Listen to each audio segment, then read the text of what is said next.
Assalamu alaikum heɗitoɓe Kode Radio International. Barkamin e wakkatire nde. Barkamin e lorgo fottande taskaramji Kode Radio International.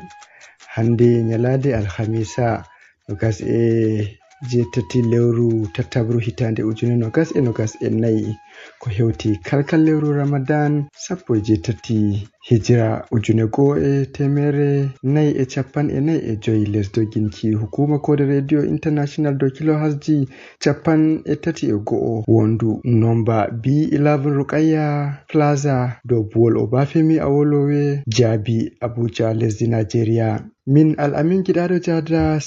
taskiti foɗugo laɓagal taskaramji hande. Nder taskaramji amin ɗi hande min ɗo wondi e taskaram to min wartoyi diwal Adamawa lesdi Nigeria on nanan firo tafsiru deftere Al-Qur'an e nanta Sheikh Umar Modibbo Hamman Adama Jada. Haragare min ɗo wondi e taskaram holko sumtori ɗon ha min gaddanta on mijoji mon on sumtiri e nanta ɗo Ayuba Lamiɗo Munyal. Amma hidde ko ɗon ha mi surgana on Modibbo Ibrahim Bari Killadiyanko joɗi fasiri kubaruji duniyaru ɗi hande. Keɗite jam.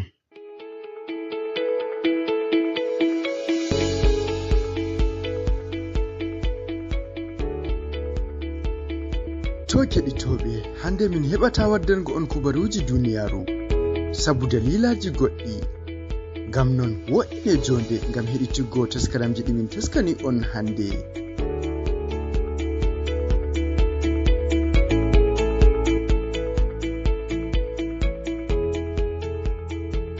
To madalla ta waite taskaramji ɗin ɗiɗon garana on iga Kode Radio International. Jonta bo ha min lortoya diwal Adamawa e nanta Sheikh Umar Modibbo Hamman Adama Jada waddane on firo deftere Al-Qur'ana. Teddude Modibbo to aɗo taskiti bismillah. أعوذ بالله من الشيطان الرجيم بسم الله الرحمن الرحيم الحمد لله رب العالمين والصلاة والسلام على سيدنا محمد المبعوث رحمة للعالمين وعلى آله وأصحابه أجمعين صلاة يرفع الله بها الهمة ويكشف بها الغمة ويعز بذكرها الدين. اللهم إنا نسألك الخير كله عاجله وآجله ما علمنا منه وما لم نعلم ونعوذ بك من الشر كله عاجله وآجله ما علمنا منه وما لم نعلم. ربنا آتنا في الدنيا حسنة وفي الآخرة حسنة وقنا عذاب النار. سبحان ربك رب العزة عما يصفون وسلام على المرسلين والحمد لله رب العالمين. حن ألميسا sappo e jeetatabre lewru Ramadana hijira annabi Muhammad sallallahu alaihi wasallam daga Makka yobbo Madina ujunere e temeɗɗe nayi e capanɗe nayi e joyi yaado ɗe nogas e jeetati lewru tatabru miladiya ujune ɗiɗi e nogas e nayi. En ɗon ɗo fassira deftere Allah en ɗon hando surol Baqara en أمرا هذا آيات ولقد آتينا بني إسرائيل الكتاب. أعوذ بالله من الشيطان الرجيم. بسم الله الرحمن الرحيم. ولقد جاءكم موسى بالبينات ثم اتخذتم العجل من بعده وأنتم ظالمون. أعوذ بالله من الشيطان الرجيم. ولقد جاءكم موسى بالبينات ثم اتخذتم العجل من بعده وأنتم ظالمون. ولقد حقيقة جاءكم موسى النبي موسى وردني بالبينات بهجاج ثم اتخذتم العجل لن أنجوجي تنغاري ونولدم دوتيدو من بعده باو ماجم وعن حاليا كمن أنتم أنم ظالمون وأنتوني بيمكي جمون. آيات جوكا دو آيات ɗen jangi caliɗe sappo ma ayare Kenya ayi hamɓe bani Israila ɓe salli nuɗɗingo annabi sallallahu alaihi wasallam ngam hasada ko nden to defte jami'a wi ɓe nuɗɗina ko Allah jippini dow maɓɓe bo sey ɓe mbi'a ɓe nuɗɗinan be ko woni ha maɓɓe tan ko luuti ko woni ha maɓɓe fu ɓe hufranan ɗum mana wala ko yaali ɓe ko jippi ha annabojo feere ɓe heenitiri ko woni ha dow maɓɓe ɗo on jomirawo se wiyata wala kad jaakum musa bil bayinati ay annabi musa warani on be hujjaji o warani on be nanta deftere tawreta waddani on be sawru ɗo laati ɗum mujiza ha maako o sekani on maayo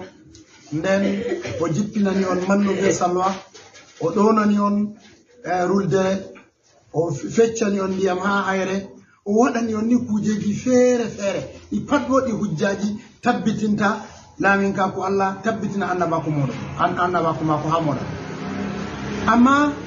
be banni pat summa takassumul ijla min baɗihi ɓaawo on arti on laari ayaje ɗo on laɓɓini kiitaji Allah on laɓɓini ɗum gonga ɗi ga Allah si on lori on hosi ngaari on mbi ngaari on ndewata summa takassumul ijla min baɗihi ɓaawo hujjaji ɗo pat bayyinatu ɗo warani on hujjaji ɗo ɗi warani on ɗi pat maji on ndaari ɗi o seere weltinama dow man ko nandi e majum ɗi pat maji ɗi warani on nden on jogiti ngaari on ngaɗi ɗum ɗum jeeteɗo min mbaɗi ɓawɗo ɗon wa antum zalimuna walaali hake man antum onon bo on anda fa zalimuna on toñiɓe yonkiji moɗon to ayi ayare ɗo nde ɗo fista ko ɓe mbi ɓe nuɗɗintako se ko woni ha maɓɓe tan ay ɓe mbino wala ko ɓe nuɗɗinta se ko jippi ha maɓɓe ha annabijo maɓɓe mana se ko wari ha deftere tawreta tan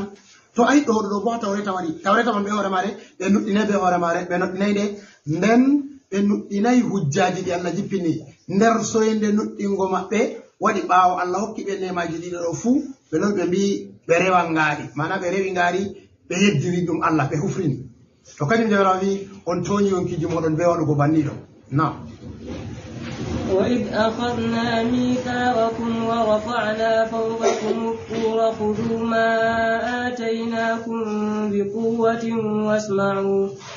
قالوا سمعنا وعصينا وأشربوا في قلوبهم العجل بكفرهم قل بئس ما يأمركم به إيمانكم إن كنتم مؤمنين ولقد آتينا موسى الكتاب وإذ أخذنا ميثاقكم ورفعنا فوقكم الطور خذوا ما آتيناكم بقوة واسمعوا قالوا سمعنا وعصينا وأشربوا في قلوبهم العجل بكفرهم قل بئس ما يأمركم به إيمانكم إن كنتم مؤمنين ولقد آتينا موسى الكتاب ولقد أخذنا ميثاقكم وإذ أخذنا ميثاقكم وإذ ستر وقت الأخذنا من غوصني ميثاقكم القيام نن ورفعنا فوقكم الطور من بامتي بو سير دو مودون وقلنا لكم من ليون خذوا ما اتيناكم بقوه جوجي ko jippi ha modon do be nanta sembe mana alqabal jabra ko do joge ngal be sembe waskuru ma fihi khudhu ma atiinakum biquwwatin qalu sami'na wa asayna wasma'u dowte qalu sebe mi sami'na min nani wa asayna min yeddi wa ushribu ɗum jilliniri yidde al ijla ngaari fi qulubihim ha ɓerɗe maɓɓe qul wi'uɓe bi'sa ma ya'murukum bihi imanukum ma hunde nden nde imanu moɗon ya'murukum umrata on bihi ɓe majum bi'sa nde halli bi'sa ma ɗum in kuntum to on laatake mu'minina on nuɗɗinɓe kam to yiɗa kasna misaqakum wa rafa'na fawqakum at-tura ayare ɗo ɗon wangitina ɓe fewre maɓɓe to haɗo waɗi ɓe tafsir ɓe mbiyata e ko toggiti ɗi ayaje ɗo ɓaawo bo ɗe artino ɗe wari ayi ayaje ɗe pat maji en salino ɗe hapo sali ayare arandere walaqad atina musa alkitaba en arti en sali walaqad ja'akum musa bil bayyinati summa taqaffumul ijla en sali qissa man timmuduka nden da ayare ndeɗo ɗo bo wa idha kasna misaqakum wa rafa'na fawqakum at-tura khudhuna ma atinakum bi quwwatin wasma'u khudhu ma atinakum wasma'u to alari ɗo ɗum toggiti haala man to amma woni ɓe tafsiru wi'ata qur'anu kangal nde alaari ngal ɗo wolwa pat kala nde alaari jomirawo wolwi haala o lori o lorniti ka fuu to haala arande ha be ɗiɗaɓa kala ayare fuu ko deke issa ngota haala ngota on amma dilala majum feere feere ayare arandere ko handitita ko hollata on feere ayare ndeɗo ɗo toggitande bo wonde hollata feere ayare haɗo ayi wari ɓaawo arti yeccino en issa nda aybeji maɓɓe hatto dow limtugo ne'emaji ɗi jomirawo waɗani ɓe nden be ko ɓe wattiti ne'emaji man be muɗum nden haɗɗo bo ɓe aaƴi hamɓe ɓe nuɗɗintako ko ɗume sey ko jippi ha maɓɓe nden jomirawo sey waɗi ka waɗango ɓe ta hakkumo to ayi diga falima taktuluna anbiya allahi e ko waɗi on mbarata annabo en Allah to on mbi on nuɗɗintako sey ko jippi ha moɗon tan e ko waɗi on mbarata annabo en Allah nden eno waɗi jomirawo hokki annabi Musa ayaje nden on lori on rewi laɓo ngaari ɓaawo ɗoɗɗon nden eno waɗi jomirawo hosani on alkawal esatana misakakum wa rafa'a fawqakum tura nden jomirawo lori hosani on alkawal o ɓamti hosere dow moɗon huzuma atenakum be quwwatin wasma'u jodde komi waddani on ɗo be nanta sembe nden wasma'u bo ɗowte wasma'u haɗo en andi sam'u mana majum halunga ɗum nande on to amma jawabu hiɗabu ɗo wolide nde ɗo sappa en wasma'u haɗo dow ɗowtare on ayi jomirawo wiɓe ɓe joga alkawal ngal ɓe hosani ɓen ɓe joga alkawal ko woni ha tawreta ɓe joga shari'a joni ha tawreta ɗo nden bo ɓe ɗowtana Allah mana ɓaawo na way nanugo je zinu tan e iba aa dole sey amalu bo tabita husumatina ɓe gomata wasma'u qalu sey ɓe mbi sami'na wa asayna emin nani ko a wi min yeddi bo to haɗɗo woni nde manne ɗo wolwana hamɓe bani israila aranne en ɓe ragare en fuu ha bolle goɗɗe nder modiɓe tafsiru diga aranne en man be woluɓe zamanu annabijo fuu ay jomirawo ɗo sittirina ɓe nde ni ɓe mbi wala ko ɓe nuɗɗinta sey ko jippi ha maɓɓe to ay nda alkawal ngal jomirawo hosanino ɓe jippinini bo deftere tawreta ha dow maɓɓe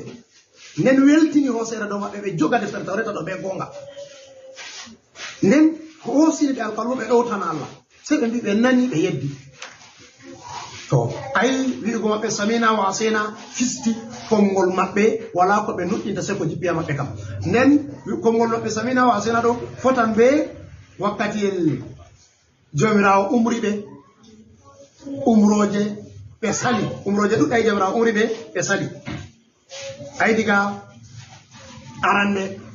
jomirawo umri ɓe jaɓa tawreta ɓe ɓe jaɓata ko sene weltini hosere dow maɓɓe ayi ɓe sali on nden nonnoon wakkati jomirawo umri ɓe hirsa nagge ay ɗo maɓe sali ɓe wartiri ka bajjance on sende hujjaji laaɓani ɓe nden ɓe lori ɓe huyi nden jomirawo umri ɓe nasta wuro baytul muqaddasi ɓe wi lan nakkulaha abadan ma damu fiha fasabanta rabbuka faqatila inna ona aidun min nastata wuro man ay jomirawo umri ɓe waɗa ɓe sali nden nda ɗo bo jomirawo ɗo siftirina ɓe hosini ɓe alkawal husumatina ko mbi goti jaɓe ko mikko ɓe so ɓe wasma'u ɗowte jawabu moɗon ha nokkure on mbi on nani on yeddi mana ɓe sali to haɗɗo modi ɓe tafsiru mbi aa ɓe mbolwi kalimawol ɗo on samina ɓe nani kam amma a sena bo mana ɗum majas on ay kuuɗe maɓɓe on holli ɓe nani ka amma ɓe yeddi ɓe sali huuro ko ɓe on ndema woɓe mawi nder modi ɓe tafsiru ɓe jeehi ɓe mbiya ɓe wolwoy kalimol saminama a sanama kuuɗe maɓɓe on holli ɓe nani ɓe yeddi man ɗum woɓɓe mo nder modi ɓe tafsiru yehi ɓe wi aa ɓe wi ɓe sali ngam ɗume on qara'ino man ay jawaraɗo wi ɓe nasta ɗo baytul muqaddasi ɓe wi ɓe nastatako to kanjum wa ushribu fi qulubihim al ijla bi kufrihim jawra wi o jillidiri yidde ngaari ha ɓernde maɓɓe to haɗɗo modi ɓe tafsiru fassiri kalimol ushribu ɗo woɓɓe nder maɓɓe ɓe mbi annabi Musa man fewni goɗɗum waɗi faandu nden o fewni goɗɗum nder nagge man o yiɓe ɓe wara ɓe yara yiɓɓe ngaari fuu se o sendidiri yiɓɓe ngaari man rewɓe ngaari be ɓe reway ngaari ko kuma ɓe yidde ngaari nasti ha ɓernde muɗum be ɓe yidde ngaari nasti ha ɓernde muɗum to amma ka lafka ɗum inaya on ko e ɗum isti'ara on haɗɗo ha balanga ko ɗum majaz on mana ishrabu kalimol shurbu yarugo hunde ay hunde nde a yari nde nastan ɓanndu maɗa fuu muɗum to ni a yari ndiyam masalan to ɗam nastan ɓanndu maɗa diga nguɗumre maɗa ha nanta kosɗe maɗa e ɗeli kosɗe maɗa kanjum waɗi modi ɓe ɗibbuɓe ɗon mbiya alma'u maɗiyatu dawa'i ɓe ɗo wiya ndiyam kanjum woni mba'antewa njaram fe lekki to goɗɗo o nyawɗo o yari lekki to o yari lekki ɗo o ayi lekki wonɗo o hawti be ndiyam o yari to lekki man ndiyam ɗam o yari ɗo hosan lekki man wancina ɓanndu mako fuu muɗum to andugo hunde to goɗɗo yari nde jillinan ɓanndu mako pat kañum waɗi jomirawo waɗiri istiara hakkalimon ɗo wi wa ushribu fi qulubihim al ijra bi kufrihim to woɓɓe ɗo fassira wa ushribu ɗo dow jillidirgo tan mana yidde ngaari waɗi ta makkunu ha ɓernde maɓɓe ha jillini ƴiƴam maɓɓe be nanta ndiyam ɓanndu maɓɓe ɓe mbosa ɓanndu maɓɓe wa ushribu fi qulubihim al ijra ɗo holla hamɓe fantugo yidde nayi no woni ha maɓɓe to haɗo ɓe mbiyata bani israila nayi ɗum jawdi maɓɓe on kanjum waɗi ɓe rewi ngaari fuu nden kanjum waɗi hamɓe ɓe ɓuri yiɗugo nayi dow geeloɗi ay gilafu araɓɓe hamɓe ɓuri yiɗugo geeloɗi dow nayi kanjum waɗi ha nder riwayaji annabi meɗen sallallahu alaihi wa sallam ɓe ɗo gaddana mo nagge amma to ɓe waddi ɓe gaddini o wiya ɓe kirsoɓe ɓe gaɗa sadaka o sigata ngel ngam dalila ɗum jawdi nayi jawdi yahudu en nden bo en andi ɗon nder nayi nagge al'ada nagge jarriban ɓernde koɗe ke dabbawa fuu ɓe sifa amma nangan ɓernde ɓi adama diga seɗɗa ha ya warta goɗɗo yiɗa nde ha fanta ha ya warta wawata ko sendira be maage to en andi en ɗo yiya ɗum hamarɓe nayi to kanjum waɗi haɗɗo modi ɓe wiyata yahudu jawdi maɓɓe ɗum nagge on be zahiri ayara ɗo bo wa ushribu fi qulubihim al ijla kanjum waɗi ɓe yiɗi nagge ɓuri no ɓe yiɗi ko ɗume fuu ha kanjum waɗi ɓe rewi ngaari fuu ha nder maɓɓe to kodeke en andi modi ɓe tafsiru woni bolle ɗuɗɗe ha nder ɗo amma goɗɗum sahan goɗɗum sahatako enen ni en kosan zahiri ayaji no fasiri en gaɗa baɗɗiri dow majum to wa ushribu fi qulubihim al ijla bi kufrihim ngam satugo keferaku maɓɓe on waɗi yidde ngaari jillidiri ha ɓerɗe maɓɓe ha ɓe rewi nde nden jomirawo wi qul bi'sa ma yamurukum bihi imanukum ayi ɓe mbino hatto wa qalu ay wakkati jomirawo wiɓe aminu bima unzila wa qalu numinu bima unzila ilayna wa yakfuru numinu bima unzila alayna wa yakfuruna bima wara'ahu wa huwa al-haqqu musaddiqun lima ma'ahu ay ɓe mbi hamɓe ɓe nuɗɗinan ko jippi ɓe jomirawo wiɓe ɓe nuɗɗina ko Allah jippini sey ɓe mbiya aa minon min nuɗɗinan be ko jippi ha amin minon tan to kanjum jomirawo sey waɗani ɓe ta hakkuma ɗo ɓe mbolino alkalimol bisa keña ay halli imanu maɓɓe ɗo ko umrata ɓe bisa ma yamurukum bihi imanu ko imanu moɗon umrata on irum gedde ɗo be kufru ɗo be irum rewugo nagge be irum lutugo umroje ɗeɗe ɗo diga kakiraɓe moɗon ha wari onon ay imanu mum man halli in kuntum muminina to on laatake on mumini en kam nam قل إن كانت لكم الدار الآخرة عند الله خالصة من دون الناس فتمنوا الموت إن كنتم صادقين. قل إن كانت لكم الدار الآخرة خالصة عند الله من دون الناس فتمنوا الموت إن كنتم صادقين. قل ويوي أنا النبي صلى الله عليه وسلم إن لتوي الدار الآخرة سار الآخرة كان لا تنك لكم أمور خالصة لامد min dunillahi ko luuti ko heedi ga hen Allah fatamannawol mota yele mayde in kuntum sadiki min dunna so heedi ga hen yimɓe fuu fatamannaw yele almota mayde in kuntum sadikina to on laatake on gomɗuɓe kam tawi hamɓe yahudu ha aqida maɓɓe be ko ɓe nuɗɗini ɓe mbi lahira ka je maɓɓe tan hamɓe tan mari lahira mana hamɓe tan mari aljanna ay en tawan ka yesoto هذا بيتا وقالوا لن يدخل الجنة إلا من كان هودا أو نصارى تلك أمانيهم قل هاتوا برهانكم إن كنتم صادقين أي بمبي ولا نستو الجنة سيتو قدو يهود جو هو نصارى هم بتان نستطع الجنة تونن أي أمبولينو كأمبسر كنيرا ما جتالي ده هم بيهود ها أكيدا ما بي هم دونوني الشعب الله المختار أي بدون بيانو نحن أبناء الله وأحباؤه هم بدون بي الله on be yidi tabe Allah on mana irum inayaji di jomirawo waɗani ɓe irum mu'jizaji di jomirawo hokki ɓe irum lelugo annabo en ɗuɗɓe ko jomirawo leli ha nder bani israila se ɓe rewi hamɓe ɗo hamɓe on woni yidiɗɗaɓe allah ha ma ɓe ɗo aaƴa ɓe ɓiɓɓe allah ayi nder man nan ɓe mbiyata o kalati yahudu usayru nullahi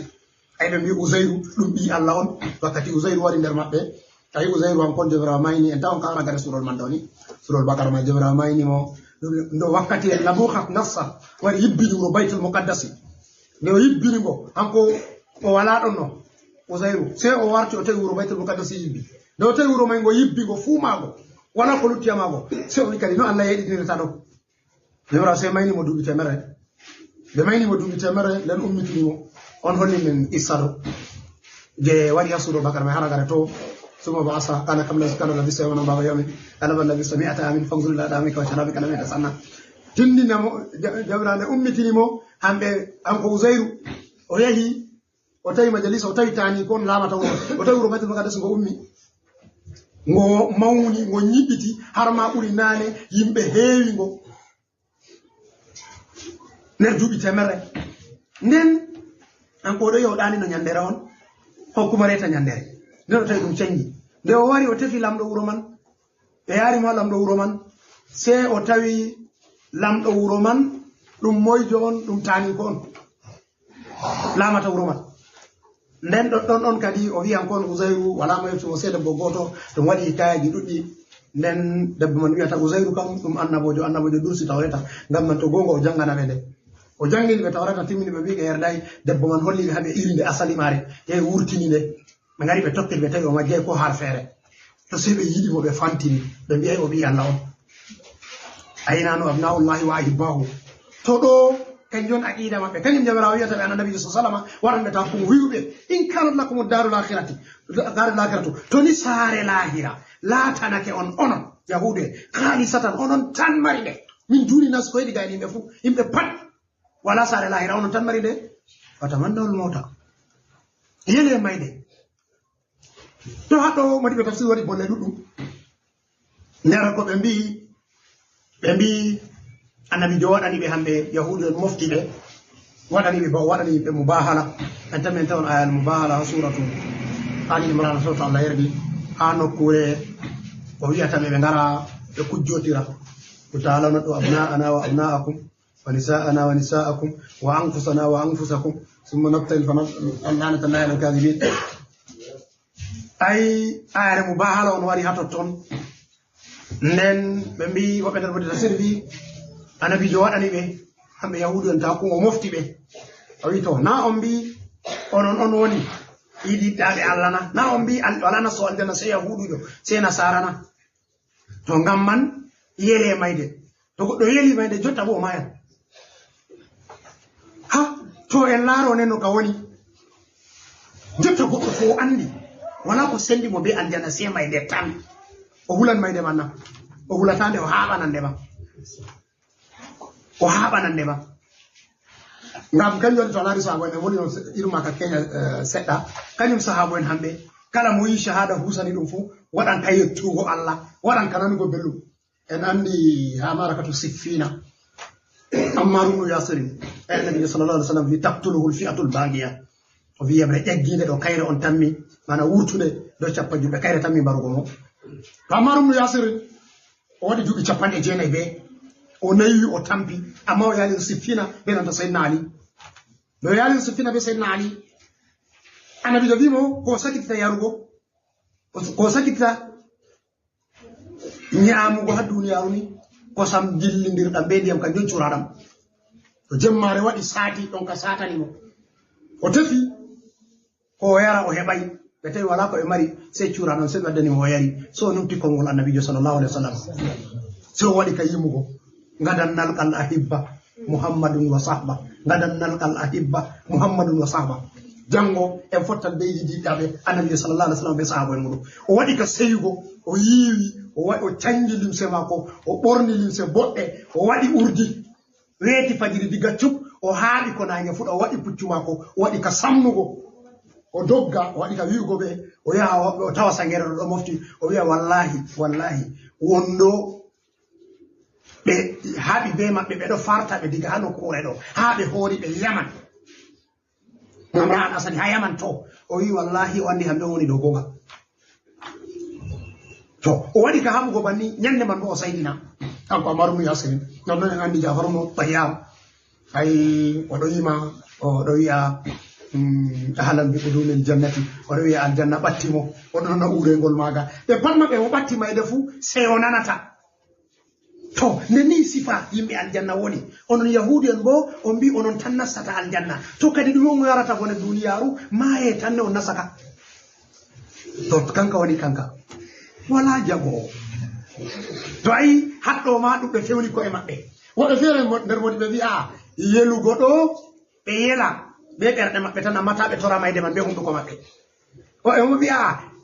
e tora be hunduko mata be yela ha berde mabbe to no ka woni funi to ni gonga aljanna be tan marika to hande be yara bone duniyar ma ngam man hande be maya tan be hota aljanna kanyum jarabi wolin kana lakum darul akhir khalisatan min dunillahi min duni nasi fatamanna al mawta in salikina to ha on andi lahira ka onon tan mari aljanna do kam odon onon tan to yele mayde en kuntum salikina yele mayde to lati on gongume kam naam ولن يتمنوه أبدا بما قدمت أيديهم والله عليم بالظالمين ولا يتمنوه أبدا بما قدمت أيديهم والله عليم بالظالمين جورابي ولن يتمنوه بيلتانك كير مايدي أبدا حرفوري بما قدمت بما يدمكو أيديهم جود ما بقدمت حيندني كوكما كود ما بهندني والله جميراو عليم أندو بالظالمين يتوني بينكي جمهور أي أدو جميراو سيوية تبه ولن يتمنوه أبدا والله بيلتاكو مايدي واو لنغول أتفتما دو تمنوا الموت إن كنتم صادقين جملة من أن يبرئ ولن يتمنوه هر أبدا بيلتا مايدي كواري بيلتا مايدي دو بما قدمت أيديهم edum ko juude mabbe hardini to aydihi maddo mabbe don biya dum zawatuhum modi be tafsiru babi na juude mabbe nubete ba ay ko e mabbe on nufete zatiji mabbe on nufete na way juude ba mabbe nder modi be tafsir bo wi aybe moy ononi sultanu aybe dum juude on be dume goddo yeddirta Allah gujjo be dume wujirta be jungo mbal be dume yarirta be jungo hosata o yara to o mbara goddo be dum ay beji pat jungo on ardata tan jodi jomirawo inni juude haddoni to amma o ngesini o nufeteni kuude de be kuyi zawatu may kan jollu feta do haddo jomirawi wala ngata man awadan bima qaddama taydihim yelata ko mayde har abada ngam dum ko be ardini ibgo e kuude kallude nder kuude kallude kan jonnone kufruji de be ngadata diga kakiraabe mabbe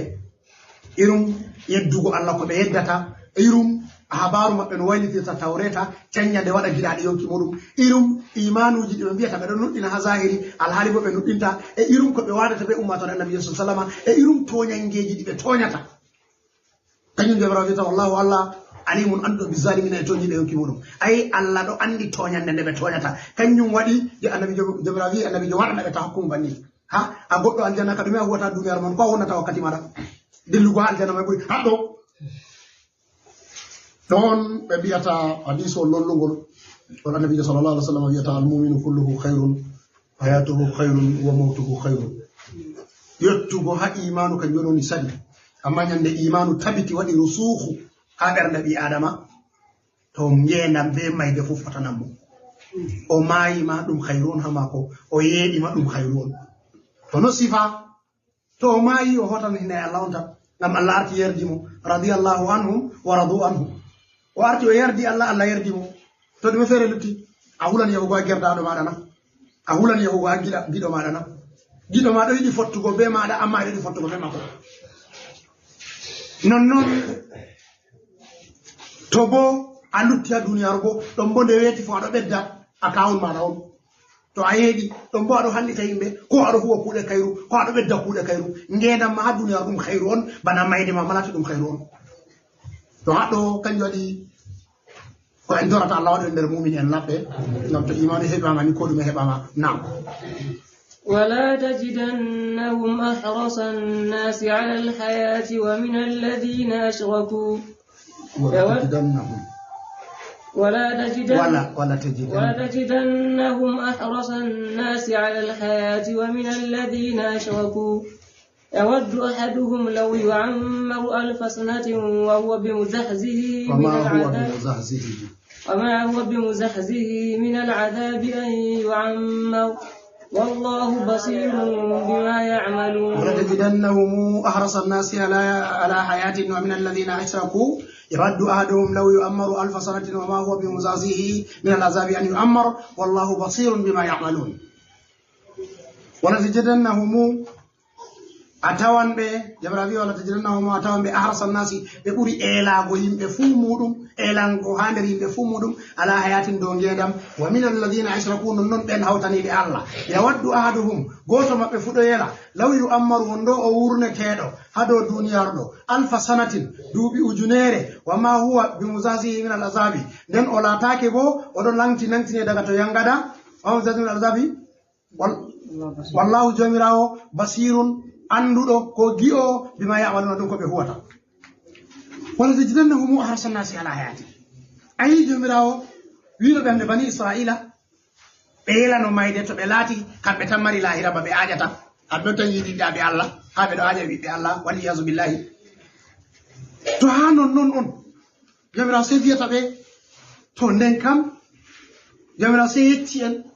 be diata be yela mayde to be lati be gongde den jomirawo lori wi wala yeta mo no wada be yelata ko mayde magata wallahi wa zalimina se jomirawo tindini on no be wadi wala tajidannahum ahrasan nasi ala atawan be hambe do ay hambe bani israila do ahrasan nasi ahrasa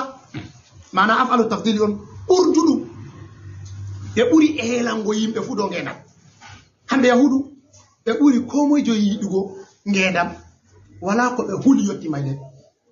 ay aksu mu'minin bo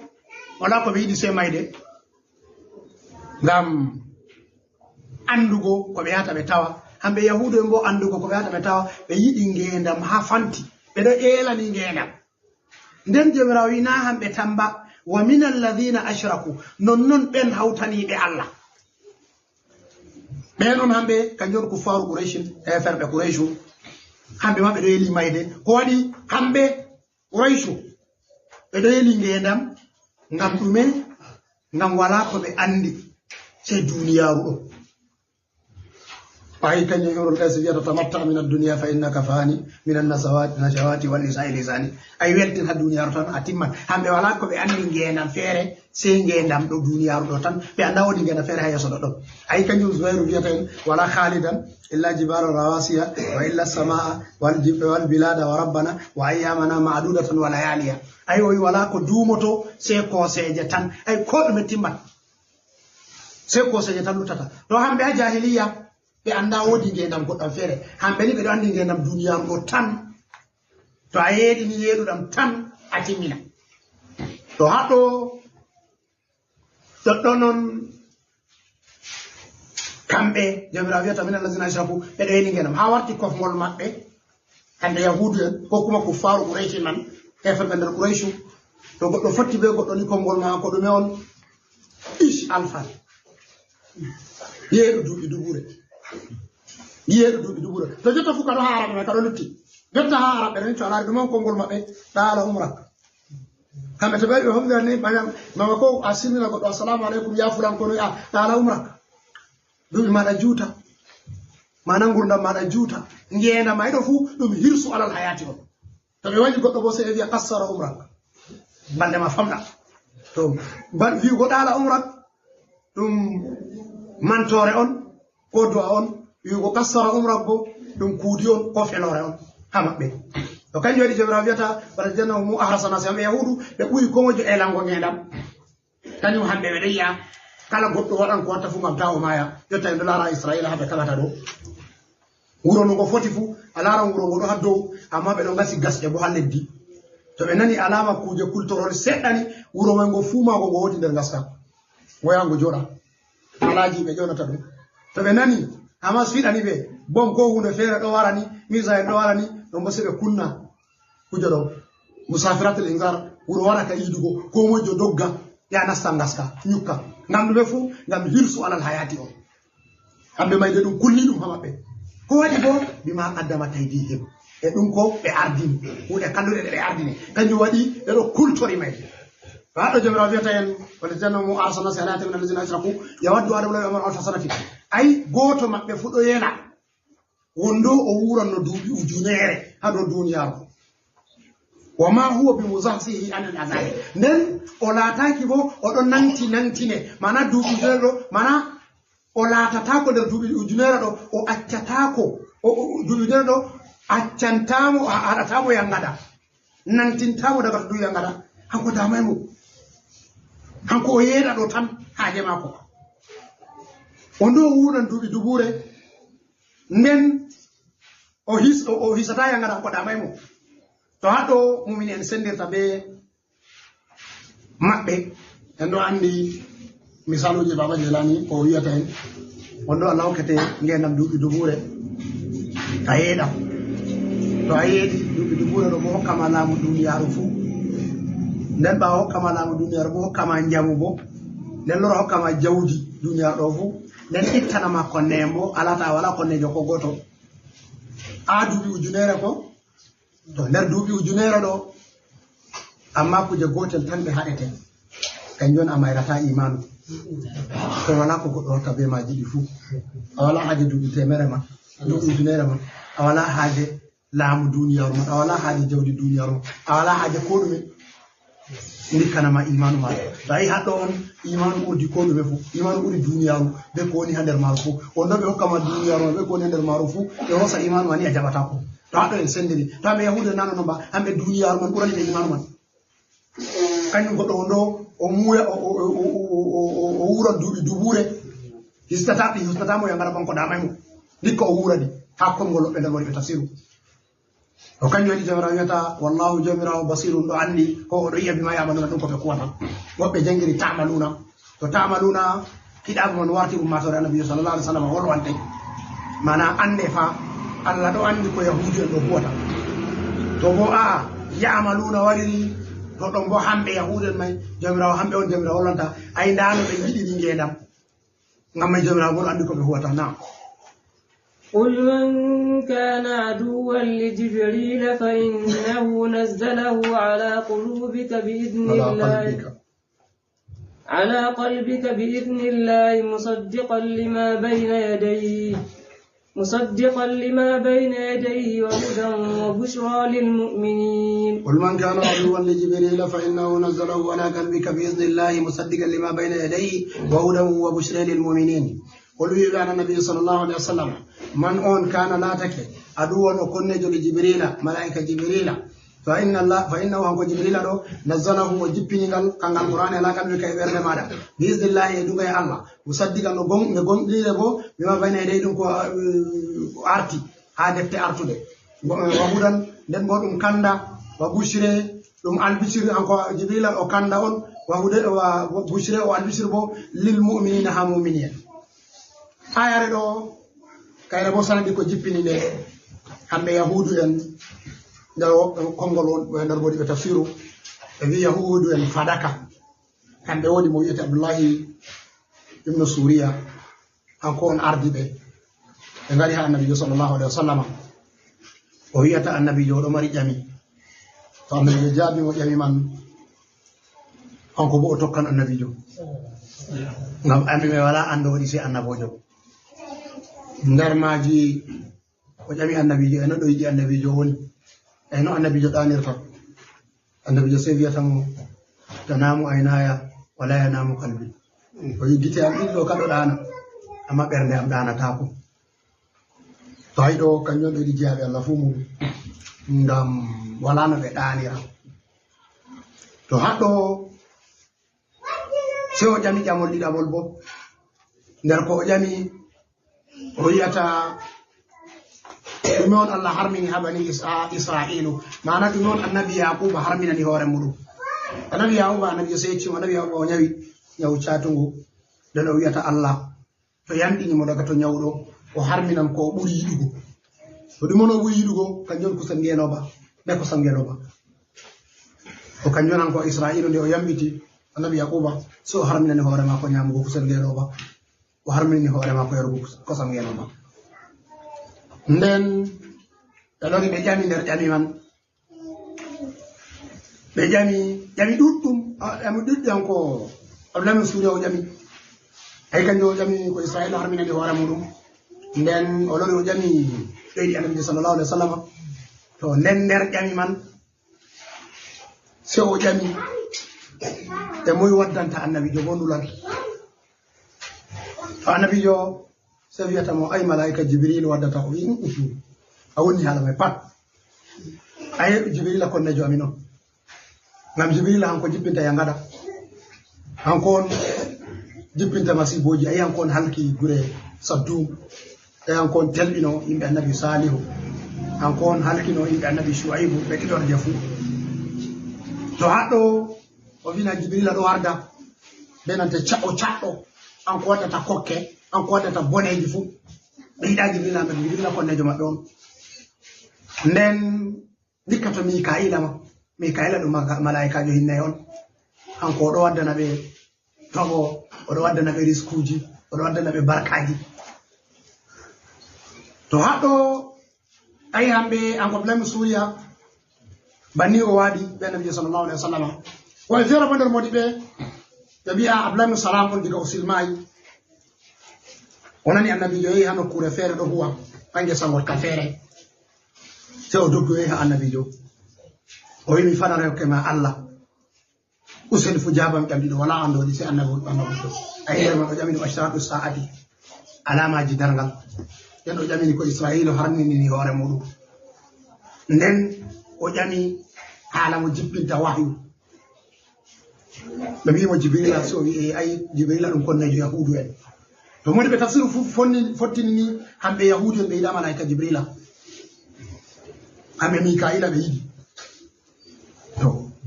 kanjum on sanadi ko jippini ayare ɗo to haɗo ayare ɗo ndoɓere tafsiruji ɗiɗi kalimol Jibrila man feere magol modi ɓe riwaya no jangiri feere nane ma en mbi kala no riwaya waddiri fuu tafsiru bo tokkan riwaya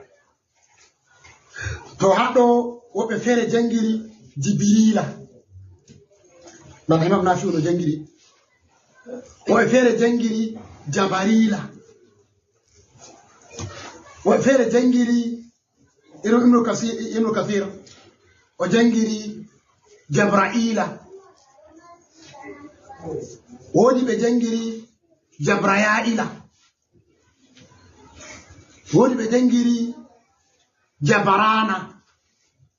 to riwayaji ni ɗo ɗuɗɗum goɗɗi sahan goɗɗi sahata ko ɓe mbirande bana Ibnu Kasir hanko koɗo jangirta Jabraila Mikala o hoƴƴi annabijo sallallahu alaihi wasallam ɗo janga ayare ɗo man jangani mo man kana aduwwan li Jabrila wa Mikala o wi diga jande ɓe banni o jangirta wala ko wata jangirgo ɓe waɗi to sei ɗum laati ɗum ira'a mako on nder riwayaji makko kanjum woɓɓe jangiri Jabrila woɓɓe feere jangiri Jibrila woɓɓe feere jangiri Jubrila to ɗume on mana Jibrila kanjum Ibn Abbas o wiyata Jibru be Miku be Isru ɗi fuu maaji ɗum inɗe maccuɓe Allah ko maraɓe Allah kanjum ɗo nufata Jibru ɗo nufa maccuɗo Allah maccuɗo Ilu ɗum inde Allah on ha lunga Ibraniya kanjum waɗi a tawan inde malaika en fu timmiran Jibrilu Mika'ilu ngaliban fu nder malaika en to anani inde timmiri Ilu ni ɗo nufa maccuɗo Allah ko maraɗo Allah to woɓɓe feere ɓe mbi'a Jibru ha lunga Ibran ɗo nufa khayru be barka Ilu mana khayru ɗum wurti diga ha jomirawo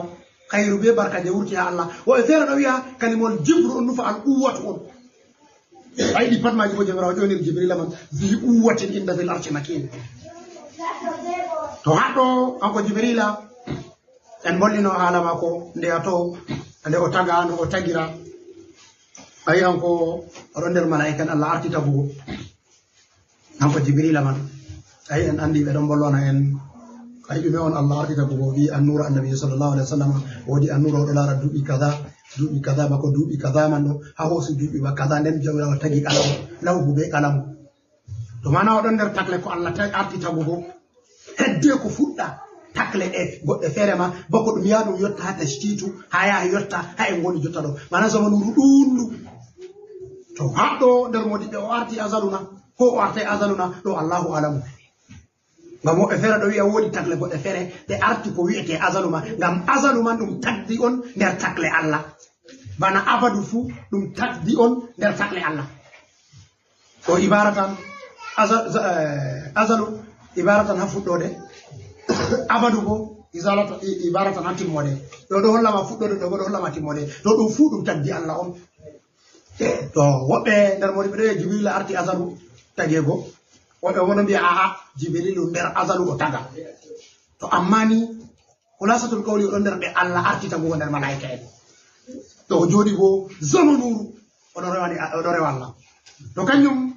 hamɓe yahude en jomirawo ayaare ɗo nde fuumare sende wari nde ɗo surdina ɗume nde ɗo waɗanaɓe tahakkumu mana ɗume nde ɓe yiɗa Jibrila ɓe nana tindore Jibrila no woni قل من كان عدوا لجبريل فإنه نزله على قلبك بإذن الله مصدقا لما بين يديه وهدى وبشرى للمؤمنين أنا النبي صلى الله عليه وسلم ويوبه الله تدو كنيجو ملائكة جبريل تو أندفا جبريل دو هنكو نزله على قلبك هنكو جبيني هو لبيري هو دو هو تنم لنا الله كان القرآن هنكو جبريل هنكو جبيني قرآن هذا النبي صلى الله عليه وسلم تو هادو أي أمبولينك لا تحرك به لسانك لتعجل به إن علينا جمعه وقرآنه فإذا قرأناه فاتبع قرآنه ثم إن علينا بيانه تو هانغ القرآن قال جبان هذا النبي صلى الله عليه وسلم كان يبي وقت جبريل جبين القرآن فماكو جمارة نون يالو مارة نون فيه يفو نارن النبي لو وتنا كله كابانو ماكو كوادي بو نام جمراوي إنا نلقي عليك قولا ثقيلا من جبين كونغول تدوغول هذا ماذا to tedduɗum bolle Allah to na nabi sallallahu alaihi wasallam wala mo foti hosade tedduɗum bolle Allah to na annabijo wala bernde foti jogugo de kanyum Jibril be wara mudum wakkati en jomirawo wi mo hosa Qur'an man daga lawul mahfuz wartira baytul izzati ay jomirawo mofti Qur'an man pat wadi ɗum toppere woore o winde o wari o laari toppere man o tawi toppere man nde ɓuri jabalu kaaf mawnugo jabalu kaaf bo kanjum wiyata hosere taari duniyaru fuu ko hosere taari kawnu muɗum fuu o tawi hosere man nde toppere man nde ɓuri noon mawnugo o wi jomirawo famɗitina mo jomirawo famɗitinimo nde o fondi eftugo nde salori mo o lortini ha o wi kay jomirawo sendanamo nde nden jomirawo sendi toɓɓere man warti ɗum karfeje jeeɗiɗi kanjum o ronda harfere fuu o wartira o ronda harfere fuu o warti Qur'an may ngal fuu magal wadde ngal baytul izzati o jippini en wino baytul izzati bo ɗo wona bana baytul mamuri woni ha dow bana suudu ka ba woni ha leddi baytul izzati bo kanjum woni suudu no ɗum ɗufata asal arandewu to haɗɗo anko Jibrila totton o hosata Qur'an man diga baytul izzati o waddana annabi sallallahu alaihi wasallam kanjum fa inna anzala ala qalbika bi iznillahi oɗo waɗira ɗum be duga e Allah hamɓe malaika en ɗum sifa maɓɓe on ɗowtanago Allah kanjum jomirawo se manirimo ɗo oɗo jippina ngal ha ɓernde maɗa nen be duga e Allah nen musaddiqan lima bayna yadayhi hayre ko o jippina ɗo bo nde ɗo gonɗina defte artuɗe fuu kayre alqurani nde ɗo gonɗina defte artuɗe fuu nden ɗum wa hudan nden hayre deftere man bo ɗum kanda en fattiri ko woni kanda diga hudan lil muttaqina nden wa bushre lil mu'minina ɗum albishire on bo ha mu'minin to bushre to wari to ngaka ɗo fi ɗo fayda ɗume ɗo fayda nema be khayru tan mana albishir je en andi albishir je sewɗo on to ayi bushre wari do sharru on a tawan ɗo tongi wa bashirhum bi azabin alim to bushre man wari ni si a tawa be ɗume on to ɗum yangano a tawan jomirawo ɗo tongiri ka yangana man mana wardan ɗo ɗo herti amma to bushire wari ɗo ɗo huuɗi tan to hayru tan nufete to haɗɗo hamɓe yahudu seeɗu ɓeddani ɓe mone ayi ɓe wi Jibrila konnejo maɓɓe dalilaji ko en mbiro ɓe ko en lemtiro nden jomirawo se wiyata se mani Jibrila ɓettididaje joyi hanko Jibrila on jippini alqurani nden hangal alqurani bo ngal ɗo gomɗini defte arduɗe fuu nden kangal alquran ɗo bo ala kalbika bi isnillahi nden o jippini ngal bo be dunga e Allah o jippingal haɓerde maɗa o jippingal ɓe dugay Allah o jippingal ɗo gonɗiri bo ko arti nden kangal ɗo ɗum kanda on nden ɗum albishiro mbo nana jomirawo se maniri jibrila tindinoje 5 wahudan lil muminin nam من كان عدوا لله وملائكته ورسله وجبريل وميكال فإن الله عدو للكافرين من كان عدوا لله وملائكته ورسله وجبريل وميكال فإن الله عدو للكافرين من كان لا تك عدوا بكنيجو لله الله وملائكته ملائكة المر وجبريل جبريل ورسله بيننت نلابي مودو وجبريل وملائكة جبريل وميكال بيئتيدو ميكال فإن الله جمراو عدو وكنيجو معناه ينجتو للكافرين هيفر جمراو سيتمتني حالا من جوتك ناون بني إسرائيل تنبا جمراو من دو تفيد الأمومة دون هو بيبي آدم فو من كومو يلاتك عدوا لله كنيجو الله تحقو يا دما فوتي كنا الله نا نبي آدم كنيرتا الله سيمودي بياتا كنوغو جيابي الله كنجوني كنوغو الله يا كوني جيابي الله بات تو عندا كوني الله تو اي ملائكه بدون جيابي الله جبريل دون جيابي الله تو كانيوم جميرا سي وانجيتينيكا mana arti holli kala mo konni jiyaɗo makko fu konni mo hanko on to ndawatta muɗum bo man kana do lillahi wa malaikatihi wa rusulihi to ni goɗɗo o laati oɗo konni Allah oɗo konni malaika en Allah oɗo konni nulaɓe Allah ayi hamɓe yahudu en ɗiɗo ɗi pat ɗiɗo dow maɓɓe ɓeɗo konni jeyaɓe Allah kañum ɓeɗo konni Allah ɓeɗo konni malaika en Allah kañum ɓeɗo konni jibrila ɓeɗo konni nulaɓe Allah kañum ɓeɗo konni annabi Isa ɓe annabi jemeɗen sallallahu alaihi wa sallam nden jomirawo no lori tafsisu lori hertika nawayi ɓeɗo tamba wa jibrila non malaika jibrila ɗo to ni goɗɗo konni mo wa mikala non malaika biɗo mikala kañum mbaye mbi jibrila al kalimawol al haluga ibrahim ɗo nufa Allah ko ilu ɗo nufa Allah ba en passiri ka to kañum to a wi mikal ayi haɗɗo ma wi maccuɗo Allah so mikailu ankon heddini risque uji ayi malaika me ko mo be ko huwata amma ko Allah heddini mo hashaniji meɗen jibrila anko aminul wahyi on anko jomirawo waɗi o rasulu o nilaɗo Allah ha annabi ɓe adama ɗum jomirawo waɗata ko mubashara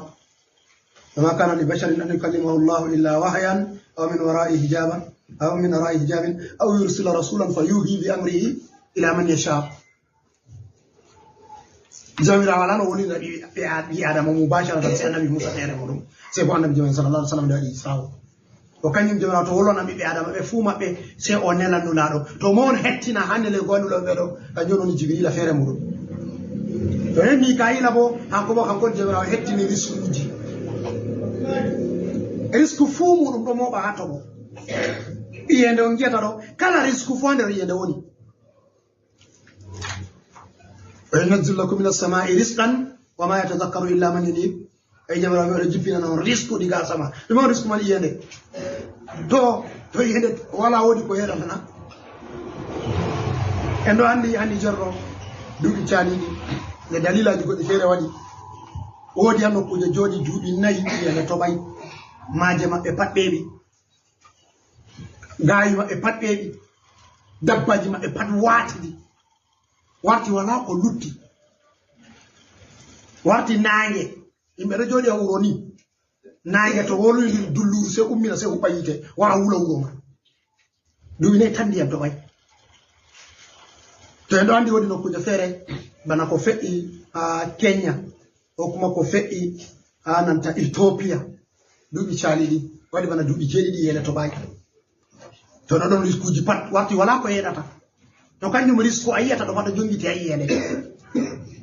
on jiyata ɗo kala risque fu ɗo jongiti a maare to mowoni hakkilinta iyende kanko noni mikailo ha nder ko modi ɓe wiyende kañum waɗi hanko mikailo ɓe mbi jomirawo to hoddiri nda ko iyende toɓata ha hitande fuu muɗum so hoso hokka Mika'ilu to ɓe ta'i ndiyam ɓe kokkiɗam Mika'ilu hanko on soggata ɗam nder dogari en mako hanko Mika'ilu ra'adu woni hanko on fartata ndiyam man o soggaɗam to yimɓe woni ɗuɗɗini istinfaru waɗi ka tubango jamirawo tomnana ɓe ndiyam ɓe hetana pat to bo ɓe cali ɓe geddi Allah ndiyam may kaɗam toɓan amma seɗan yaɗam toɓa caka laɗɗe irum ha nokkuje ɓiɓɓe adama wala ko kuma ɗam toɓa ha nder duuɗe ndiyam ko kuma ɗam toɓa ha nder teku amma ɗam Allah hedi kam ɗam toɓoto to on boni on heɓa to on ɓeeti bo ɗon bo ɗam tura yeeso to hanko Mika'ila hanko heddinta diskuji kanjum waɗi hamɓe Yahuden ɓe mbi hanko e ɓuri yiɗugo ta Mika'ila on Allah lelanno ha annabijo ni ɓe tokkanno annabijo to haɗɗo kañum jamira wiyata man kana aduwwan lillahi to goɗɗo laati o konni Allah wa malaikati ɓe nanta malaika en fuu na wayi Jibrila be Mika'ila tan ba kala mo konni malaikajo fuu o nasti haɗɗo o konni Allah on nonnon nder rusuli kala mo konni annabo en Allah pat o nasti haɗɗo haɗɗo modi ɓe wiyata to a nuɗɗini annabo en fuu a yankiri annabojo goto to imanu ma nafayma a hufri on dole a nuɗɗini annabo en ɓe fuu maɓɓe ta sendita ko goto ngam ɓe pat ɓe lelaɓe Allah on